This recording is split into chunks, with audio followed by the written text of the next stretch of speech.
Stock market update, and a few changes actually to what we normally see. The first thing I want to show you over here is the price earnings ratios, but the forward price earnings ratio. So this takes the current share price compared to what the anticipated profits of the company are. Now, things in green suggest that they might be somewhat undervalued, which even on traditional PE ratios, energy is there and so are the banks, and you can see them here. But what actually comes up here is the health makers start coming up, and so do telecom services. And what that suggests is that the current share price compared to what is expected of their future profits is relatively low. So they're cheap, so they're relatively undervalued. And it also means that some of the big companies you're used to, like your Apples, your Microsofts, Amazons, Tesla, are not as overvalued as you might think based on the traditional PE ratio. So I've shown you these. I shall move myself out of the way as well.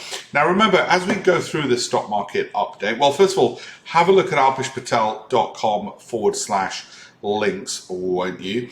But also the other thing I'd like you to do is to remember, I'm not just going to show you price charts, I'm also going to show you value, growth, income, cash flow. We've gone through about 10,000 stocks when I pick some of these bellwether companies that I'm going to be covering here in this update. So how has the week gone? Well, as you can see, quite a fair bit of green actually, not too bad given what's happening in the world. There's quite a lot of positivity, but there are some bellwethers, some of the big names like Alphabet and Tesla, which have taken a pounding, and we'll have a look at those. But they've not managed to drag the rest of the market lower. And that's a positive sign, some sign of strength of a market as well. When we look at the exchange traded funds, so the basket of stocks, now what stands out here, of course, the inverse ETFs. Those are the ones which go up when something else falls, like the inverse of the NASDAQ. So if the NASDAQ falls, these rise. Forget those for a moment because they can be quite high risk. You can see gold continuing to go at a rip because of uncertainty in the world. Gold tends to be a good play when that happens. And you'll also see the commodity exchange traded funds as well. What's interesting, again, I put the inverse ones to one side for a second, is you've got something on the utilities, but also some of the semiconductor ones as well. They've been ripping ahead as well.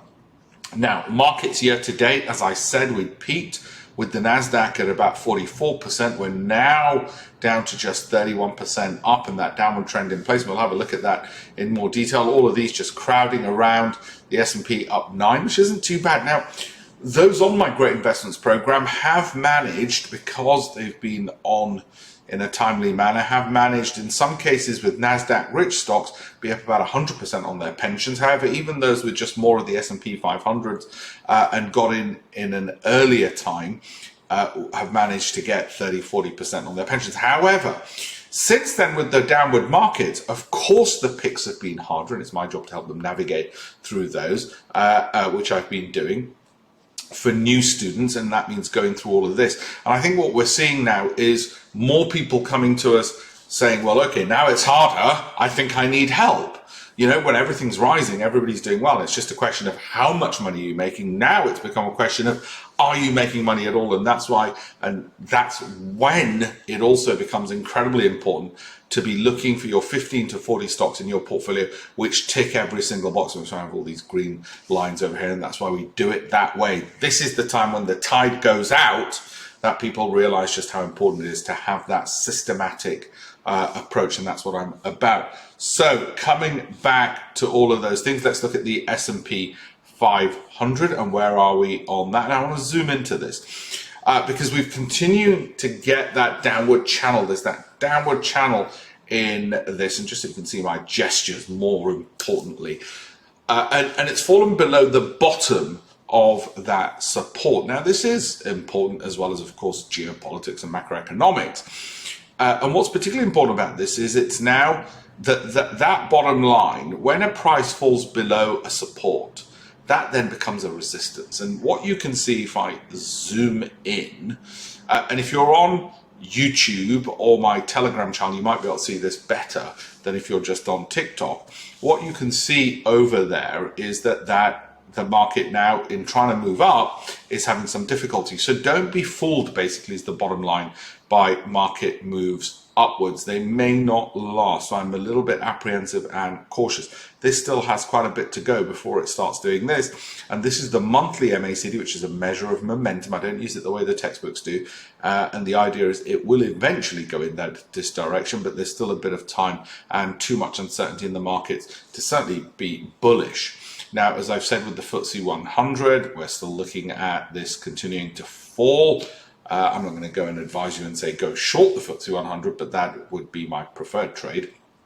With Apple, we have some support here. So let's talk about what I might call the Apple strategy. We have a momentum indicator on the monthly, which is slightly longer term, which is fairly flat. And the fear is it does this, i.e. it falls below its own yellow signal line, its own moving average, which, as we know from pattern recognition, tends to be relatively negative, certainly in the short term, and a sideways move for quite a while. I mean, yes, it went up, then it comes back down, then goes up. So your money's locked in sideways for quite a while. Now, that's the downside.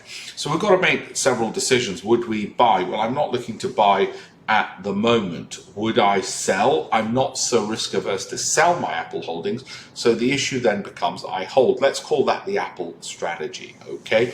And as you know, with each of these broadcasts, this is how much the analysts think it's got to the upside if the price hits that level. Okay, so Alphabet fell off a bit of a cliff. Now it's stabilized to some extent. And the monthly MACD, which is the dotted blue line, dangerous because it is flattened. It's still above its own yellow signal line. So we're going to go with the Apple strategy on that, which is more of a wait and watch. However, that's not to say that some of you who are more risk averse wouldn't be better off just selling, because if you're risk averse, that's what you do. You ease back before I would ease back.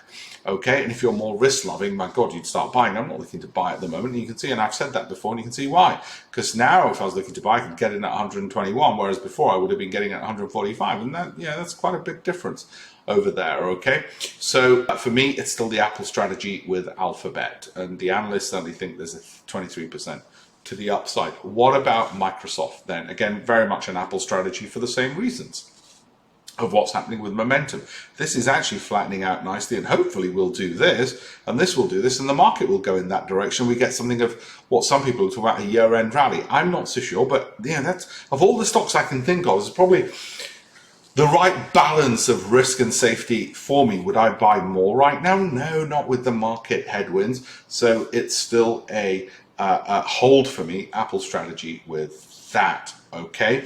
And that's what the analysts think over there. Amazon fell off, now seems to have recovered. Okay, and is this giving us clues to what some of the others might do? Oh, not really, actually, it's not. But it's an Apple strategy with that one as well for me. And I'm going to show you some of the bellwethers, okay? Some of the ones which really are the big sizable ones which are in the news and so on. Disney, still rock bottom over here. Now, it's not one where I certainly wouldn't want to be buying, but the reason I raise this is because, again, it's a bellwether. When you've got all these analysts saying buy, it's really educational that it's fallen so much, it's such a big name, and yet we know it can rocket ahead and double our money, but it's certainly not one I'd be looking to get into today.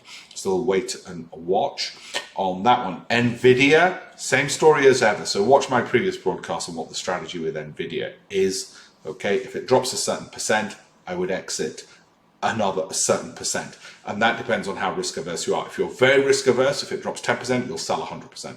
If you're very risk loving, if it drops 10%, you won't sell anything, right? And you balance those two numbers out. How much does it have to drop? How much would you sell based on your risk appetite? Now, if I had a crystal ball, I would tell you exactly what you should do because I know the future, but I don't, and neither do you. So that's why you can only judge it based upon your risk appetite, okay? And certainly the analysts think 57% more to the upside. Tesla, as I said, we'd exited. It was a special situation from the start of the year. It'd been doing rather well. And then, of course, indeed, it has continued falling. Elon's in the United Kingdom as I speak, meeting our Prime Minister. This is, yeah, it's sideways, not looking great. And even some of them, Guggenheim, have come out with a sell. So anyway, enough for me for now in that one. Might be one which people get into later. But for the moment, thanks, we made the money, made quite a bit this year. Speaking of making quite a bit this year, Meta was also another one where we made quite a bit. It's now got a bit of a support. So I'm going to go with an Apple strategy on this. But if you're risk averse, you might say, no, thanks very much, Alpesh. It's dropped a bit from its all-time highs. I think I'll just exit. Now, the danger with that is you end up trading your investments, which you don't want to do, which is why I always think it's a little bit better to say, well, if it drops a certain amount, I'll exit a certain amount. Now, the downside of that approach is that you've got to keep an eye on the market. Maybe once every fortnight, just keep an eye on it. The upside is, of course, you can make a lot more, because what would happen is you would ride this, and then as it fell a bit, you'd get out. So you'd miss all of these falls, and then as it rose, you'd get back in, as we did in January of this year, and you'd make that gain. Whereas if you didn't do that, so I'm just holding this forever, well, you would have ridden it all the way down, then ridden it all the way up and ended up with 0%, whereas we would have ended up with the 150 or whatever percent return we got this year on Meta, and that boosted our pension by staying out of it during this period. I think it was last February, about February 28th-ish, got out of Meta. I said, look, which was unusual because I don't normally, as I say, trade my investments. So we are with that one. Service now, like I said, by the way, have a look at alpeshpatel.com/links. If you want to be on the Great Investments Program, have a look at that or just email me. Now, Service Now, Apple strategy with this one. Like I said, the tendency is, because we don't want to trade our investments, we just hold on. Benefit of the doubt is, well, we'll just wait and hold, and that's where we are with that one. Cisco Systems, that's fallen off a bit. And again, it's one of those where if you're risk averse, you'd say, well, it's fallen this much, I think I'll sell 10%, 20%, 30%, 40%, depending on how risk averse you are. Just ease off on it a bit, because you can see what the analysts say there, a lot of holds. You can see seasonality over there, and you just say, you know what, I'll just ease off a little bit on this one. And you can see momentum going sideways as well. But I'm showing it, A, because it's tech, and B, because it's very much a bellwether as well.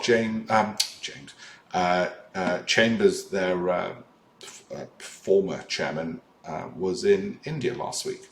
Now, there's Cisco Systems, Netflix. Now, the reason I put Netflix on is because they had those great results, and I thought, well, it'd be quite interesting and instructive given it's a popular stock. And it's still on target for what I said would be, well, a high-risk special situation play, and that's the direction of play given the numbers that it had, and you'd really be looking for it to do that. Let's continue seeing what happens. And I've drawn it on chart what was anticipated. And that's Netflix over there. Don't forget, have a look at my campaign for $1million.com. Have a look at alpeshpatel.com/links. Get in touch. As well, if you look at alpeshpatel.com/links, you'll see I also do portfolio reviews for people as well. Thank you very much.